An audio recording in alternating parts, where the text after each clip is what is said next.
La Asamblea escuchará ahora un discurso del excelentísimo señor Pedro Castillo Terrones, presidente de la República del Perú. Pido a protocolo que acompañe a su excelencia.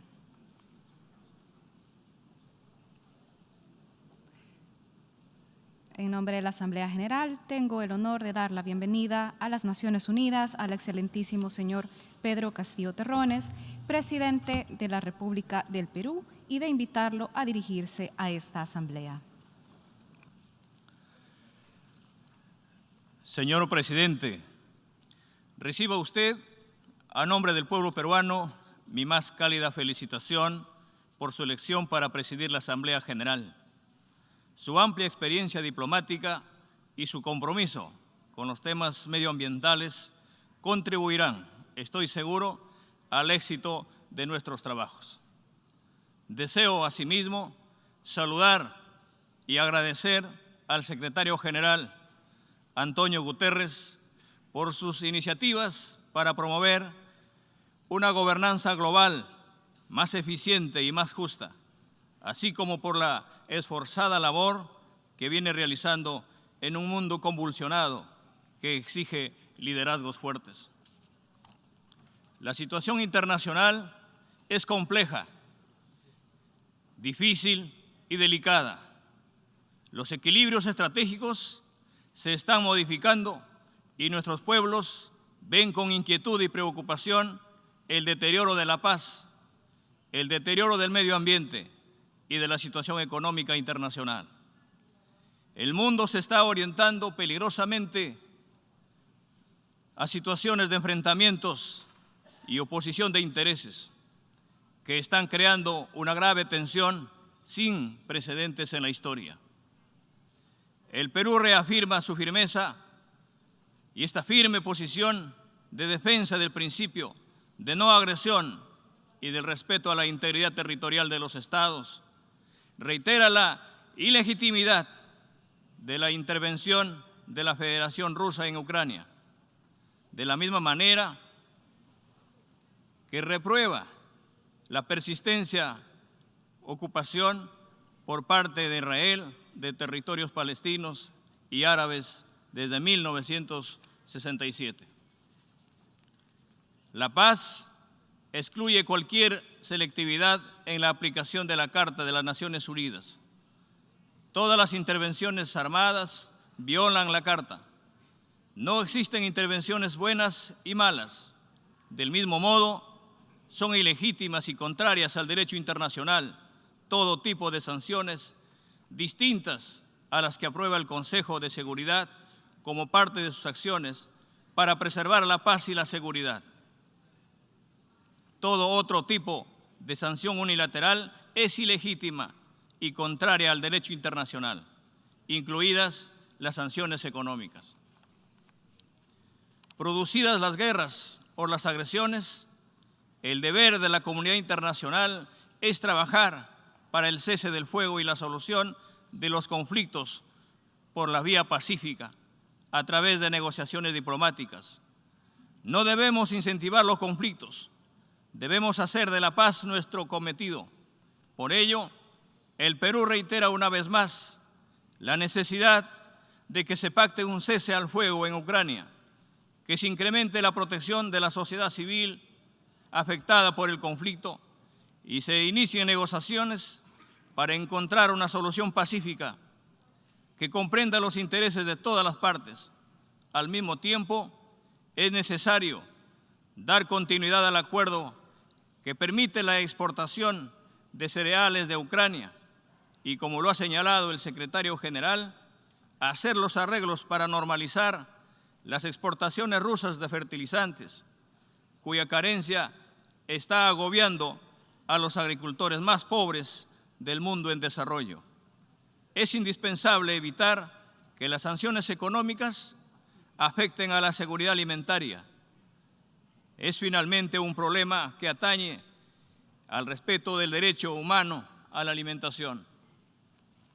En el caso de la situación de Palestina, en cuyos territorios recrudeció la violencia hace unos meses, es indispensable también que la comunidad internacional asuma de una vez por todas sus responsabilidades y propicie las negociaciones de paz para encontrar una solución basada en el reconocimiento de dos estados, una Palestina independiente y viable y un Israel con fronteras seguras.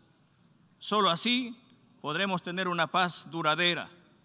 El gobierno del Perú abrirá próximamente una representación diplomática en Palestina, en pleno cumplimiento del principio de la universalidad de las relaciones diplomáticas.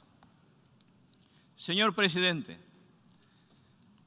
en el contexto de inestabilidad y debilitamiento de los consensos y negociaciones diplomáticas para transformar los focos de conflicto en situaciones de construcción de la paz, es indispensable dar un salto hacia adelante para fortalecer y expandir las operaciones de mantenimiento de la paz de las Naciones Unidas. Por disposición de mi gobierno, el Perú ha incrementado prácticamente al doble los efectivos militares en 6 misiones de paz en el mundo, particularmente en el proceso de pacificación y estabilización de la República Centroafricana. Contribuiremos también en el corto plazo con efectivos policiales. Hace solo unos días inauguré en Lima la primera conferencia de América Latina y el Caribe sobre operaciones de mantenimiento de paz, Vivir en Paz. La conferencia ha significado un decisivo impulso para ampliar la participación de América Latina y el Caribe en las operaciones de paz de las Naciones Unidas bajo los principios de consentimiento de las partes, imparcialidad y el no uso de la fuerza, salvo en legítima defensa. Más importante aún, la Conferencia de Lima ha decidido crear la Red Latinoamericana y del Caribe para la cooperación en operaciones de mantenimiento de la paz. El Perú está comprometido en la inmediata ejecución y puesta en funcionamiento de la Red América Latina, que fue decisiva en la creación de las Naciones Unidas. Tiene que, en base a los criterios de solidaridad y acción conjunta, intensificar su aporte a la solución de los conflictos y la paz. Es su tradición histórica. En esa línea, mi gobierno intensificará las consultas para consolidar a Sudamérica como una zona de paz internacional. Pero la paz no se rompe solo con la acción armada, como se señala en el preámbulo de la Constitución de la UNESCO. La guerra nace en la mente de los hombres. Es en la mente de los hombres donde debe erigirse los baluartes de la paz, y construir en la mente de los hombres los valores de la paz es respetar al otro, proteger los derechos humanos, no explotar a los más débiles, promover el diálogo y la solución pacífica de las controversias. Pero sobre todo, como lo hace sistemáticamente las Naciones Unidas, con el permanente apoyo del Perú, es necesario desterrar las ideologías de odio, el racismo, la intolerancia, la xenofobia, el antisemitismo. La paz supone, por el contrario, la conciencia de un destino común de la humanidad. Actuar con responsabilidad para construir ese futuro común implica respetar el principio de no intervención y al mismo tiempo ejercer la solidaridad con los pobres y los débiles, con los desposeídos, con los vulnerables. Actuar con responsabilidad para construir ese futuro común supone respetar los derechos humanos y las libertades fundamentales, los derechos civiles y políticos, los derechos económicos, sociales y culturales, los derechos colectivos de los pueblos, los derechos de las poblaciones indígenas. El Estado tiene el deber de garantizar las libertades de los individuos.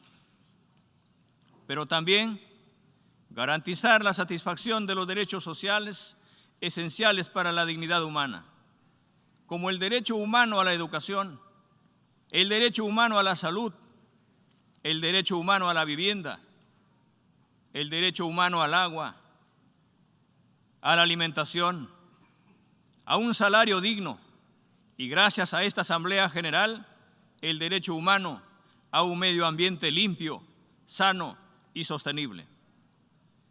La construcción de la paz supone también cumplir con el mandato de resolver la situación aún pendiente de los pueblos y territorios coloniales.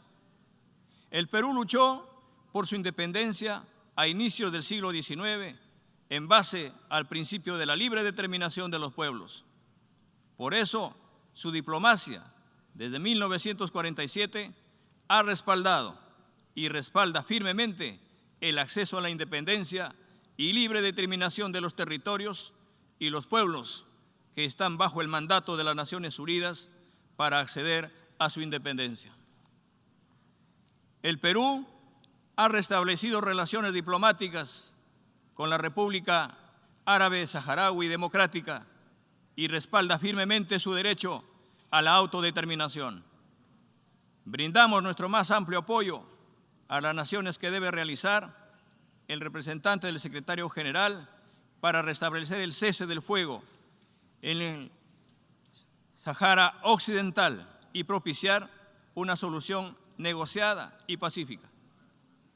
En la misma convicción, el Perú reconoce plenamente los derechos de soberanía de la República Argentina en las Islas Malvinas y demandamos a las partes el inicio de consultas y negociaciones para concretar este objetivo imperativo. Señor presidente, la situación económica internacional se está tornando crítica.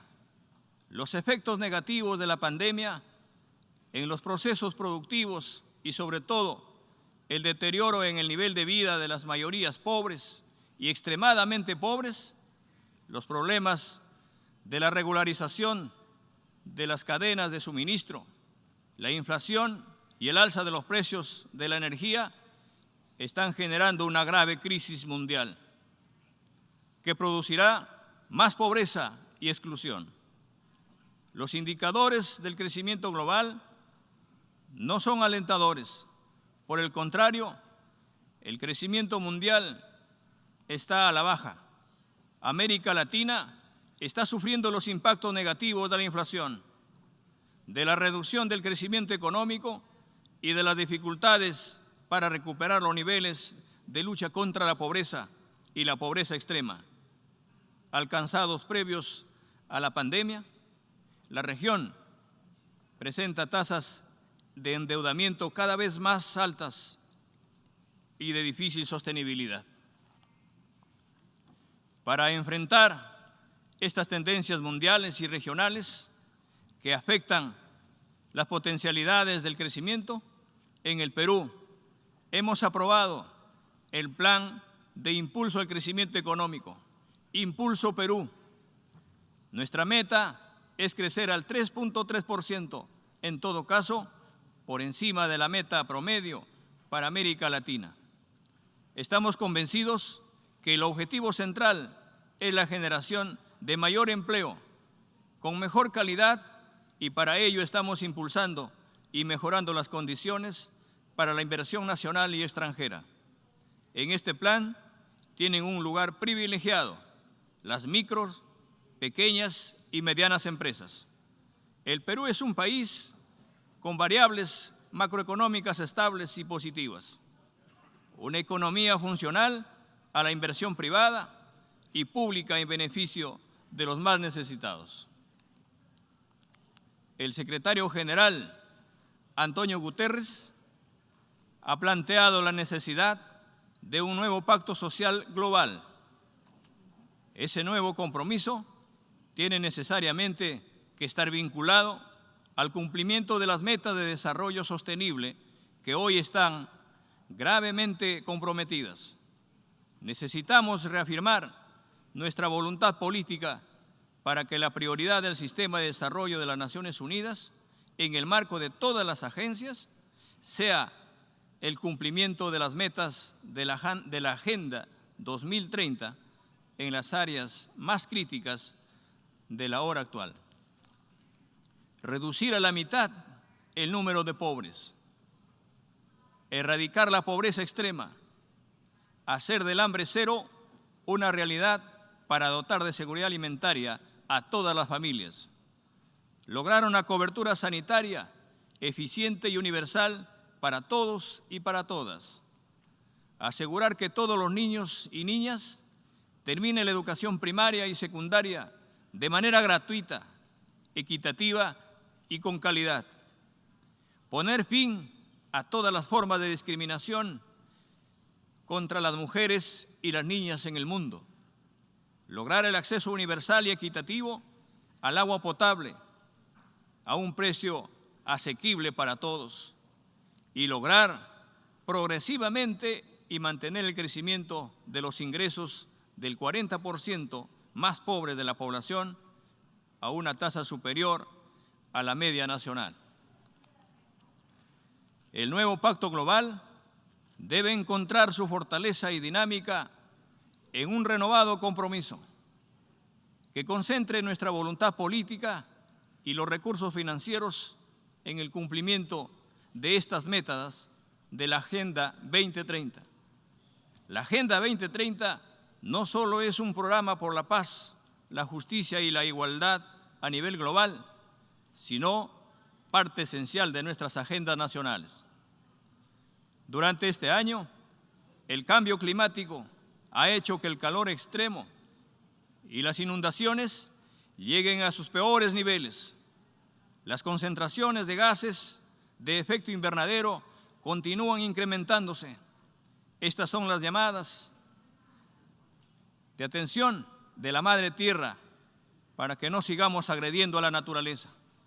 Hago un llamamiento especialmente a las naciones industrializadas para dar un nuevo impulso para frenar el calentamiento global.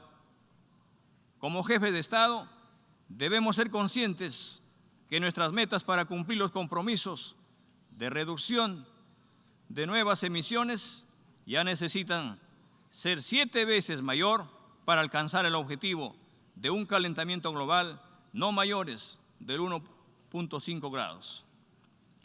Las Naciones Unidas han ratificado su apoyo a los defensores del medio ambiente, a la protección de sus derechos, de su vida y al acceso a la información medioambiental por parte de los ciudadanos y los pueblos indígenas. El Acuerdo de Escazú, que el Perú ha suscrito, refleja la conciencia de los pueblos de América Latina para aplicar la histórica decisión de la Asamblea General que ha reconocido los derechos ambientales como derechos humanos. Escazú es un instrumento para afirmar nuestra soberanía sobre los recursos naturales en la Amazonía. Los océanos requieren también urgentes pactos para preservar la vida y los ecosistemas marinos. Su biodiversidad. El Perú respalda las negociaciones para un tratado que regule las actividades pesqueras y elimine la contaminación de los mares más allá de las 200 millas y reitera firmemente su dominio marítimo hasta las 200 millas como lo estableció su Constitución.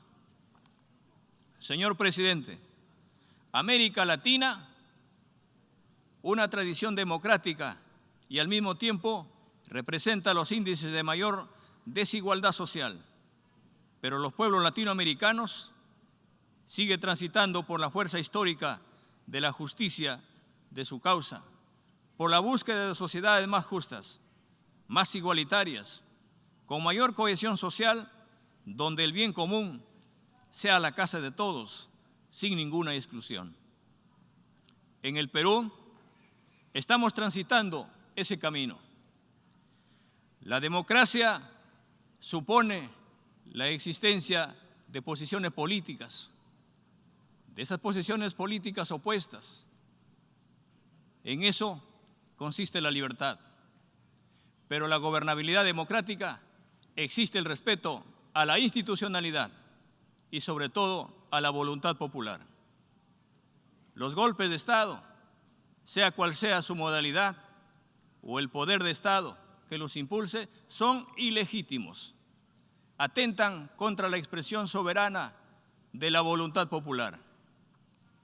De la misma manera que en las crisis externas, toda crisis de gobernabilidad o de enfrentamiento entre los poderes de Estado debe resolverse con el diálogo y con la concertación y el pleno respeto de los resultados electorales.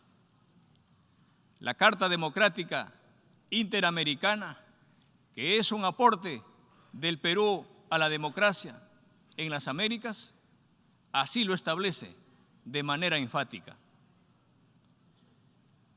En este mundo donde las tendencias al conflicto se acrecientan, como en las crisis políticas internas, necesitamos de 4 pilares para defender la gobernabilidad, para defender la gobernanza, y esta gobernanza tan importante, la gobernanza democrática.